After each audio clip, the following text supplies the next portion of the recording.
నమస్తే Zee TV news కి స్వాగతం. గజ్వేల్ లో సంగారెడ్డి మాజీ MLA Jaggareddy road show. Medak parliament అభ్యర్థి నీలం మధును గెలిపించాలని కోరారు.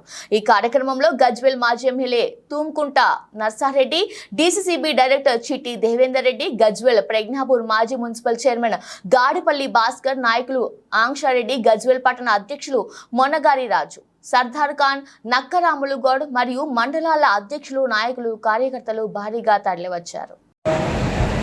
నర్సరీ ఒక మాట చెప్పింది, మీకు మెజారిటీ ఓట్లు వస్తే నా తలకాయ ఉంటుంది, నేను ముఖ్యమంత్రి రేవంత్ రెడ్డి గారి దగ్గర పోయి కూర్చోగలుగుతాను అన్నాడు. ఇది కరెక్టే కదా? కరెక్టా కాదా? కరెక్టా కాదా? ఇప్పుడు మొన్నంటే సరే ఎమ్మెల్యే ఓడగొట్టారు, ఏదో కేసీఆర్ మాటలు విన్నారు, ఓడగొట్టారు. ఇప్పుడైనా గజ్వేల్ నియోజక ప్రజలు ఇప్పుడైనా కళ్ళు తెరవండి. నేనేమంటే మల్లన్న సాగర్ ఎవరైతే నష్టపోయారో మీ విషయాలన్నీ మీ ఏదైతే పెండింగ్ ఉన్నాయో అవన్నీ కూడా నర్సారెడ్డితో పాటు పెద్దల సమక్షంలో నేను రేవంత్ రెడ్డి గారి దగ్గర కూర్చొని చేయిస్తా. కానీ ఇది కండిషన్, 25,000 ఓట్లు నాకు మెజార్టీ గజ్వేల్లో రావాలి. ఇదే ఒకటే కాదు, మల్లన్న సాగర్ బాధితులే కాదు, ఈ నియోజకవర్గంలో ఇంకేమి నిధులు కావాలన్నా నేను ముఖ్యమంత్రి రేవంత్ రెడ్డి గారు చెప్తా.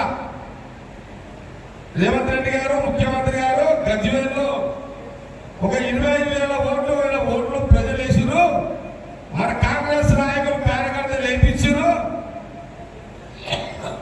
ఇలా నర్సారెడ్డి మాట నిలబెట్టాలి, ఎలక్షన్ రెడ్డి గారు వచ్చి ఆయన మాట నిలబెట్టాలి, భూపన్న వచ్చుడు, దేవేంద్ర వచ్చుడు, అవతల ముఖం కొట్టేటట్టు చేయాలని చెప్పగలుగుతా. కానీ మీరందరూ గజ్వేల్ ప్రజలను కాంగ్రెస్ కు నీలమ్మల ఎంపీ క్యాండిడేట్ కి బీఆర్ఎస్ మీద 25,000 ఓట్లు అదనంగా ఉండాలి. ఎలక్షన్ రెడ్డి గారు సపోర్ట్ ఓట్లు అంటే కొడుతున్నారు,